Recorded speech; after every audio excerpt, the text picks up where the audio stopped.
예, 안녕하십니까. 저는 공인노무사로 일하면서 산재 감축과 재해 노동자 보호를 위한 시민단체에서 활동하고 있는 유성규라고 합니다.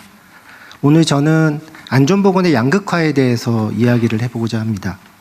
모두 아시겠지만 산재 사고 사망이 소규모 사업장 노동자, 하청 노동자, 고령 노동자, 이주 노동자 등 취약 노동자들에게 다발하고 있는 안전보건의 양극화 현상이 심화되고 있습니다. 작년에 우리 고용노동부가 발표한 산재 통계는 이러한 안전보건의 양극화를 해소하지 못하면 효과적인 산재 감축으로 나아갈 수 없다는 사실을 명백하게 보여줬습니다. 정부의 다양한 노력에도 불구하고 안전보건의 양극화가 지속되는 이유는 대부분의 취약 노동자들이 일하고 있는 소규모 영세사업장은 정부의 제재와 감독이 아무리 강력하더라도 스스로를 변화시킬 수 있는 능력이 부족하기 때문에 그렇습니다. 사실 현장에 나가서 사장님들을 만나보면 무엇을 어떻게 변화시켜야 될지 도대체 모르겠다는 이야기들을 많이 하십니다. 그 정도로 능력이 부족하신 거죠.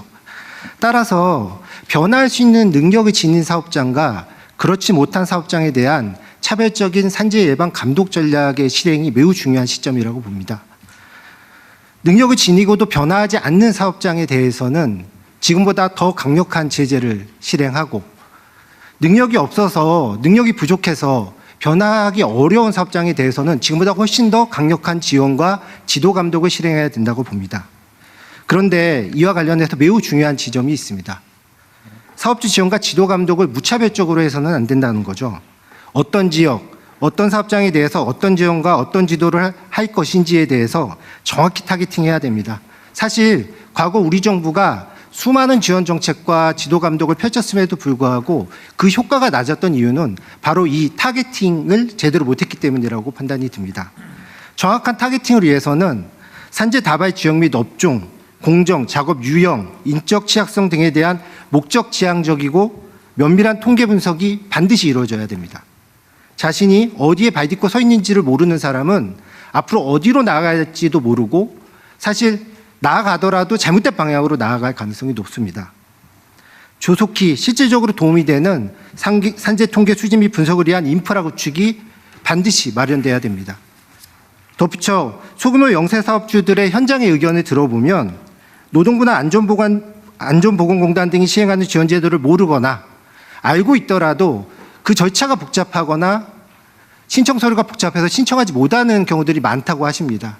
실제로 제가 현장에 나가보면 누가 사장님이고 누가 직원인지 모르는 경우들이 많습니다. 소규모 영세사업장의 경우에는요. 격리사원도 없고 총무사원도 없고 일도 하시고 서류도 챙기셔야 되는 분들이 많죠.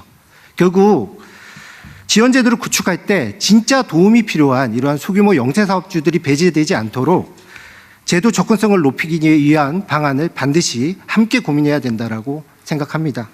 부처주의와 산재 감축을 위해서 노력하시는 대통령님과 장관님 그리고 모든 공무원 분들께 힘내시라는 응원의 말씀 드리면서 제 이야기 마무리하겠습니다. 감사합니다.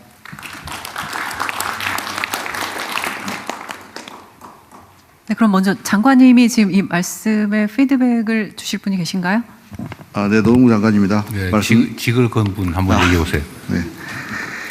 네, 말씀 감사드립니다. 말씀 주신 것 같이 이 산업안전에서도 격차가 심화되고 있고 이른바 엄벌주의가 통하는 데가 있고 엄벌주의조차 감당하지 못하는 사업장이 있습니다. 결국 50억 미만, 50인 미만 사업장에 대해서 우리가 어떻게 지원하고 그들의 산재를 줄일 것인가라는 것이 우리의 당면 과제인데요. 일반적으로 경제가 성장하면 산재율이 줄어드는 것이 일반적인 경향이고 대체로 그러한데 우리 경제는 성장하는데 산재가 줄지 못하다는 것은 첫 번째는 산업 구조와 연관이 되어 있습니다. 작은 사업장이 너무 많습니다. 오늘 오전에도 화성시를 다녀왔는데요.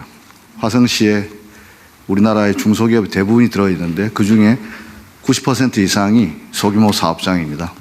이분들에 대해서는 1차적으로 진단이 중요합니다. 방금 유성규 노무사님께서 말씀했듯이 고위험 사업장이 어딘지를 정확하게 타겟팅하고 그들에게 맞는 처방을 해 나가면서 작은 사업장에 대한 지원을 강화하겠습니다. 아울러서 충분히 능력이 됨에도 불구하고 반복되는 사업장에 대해서는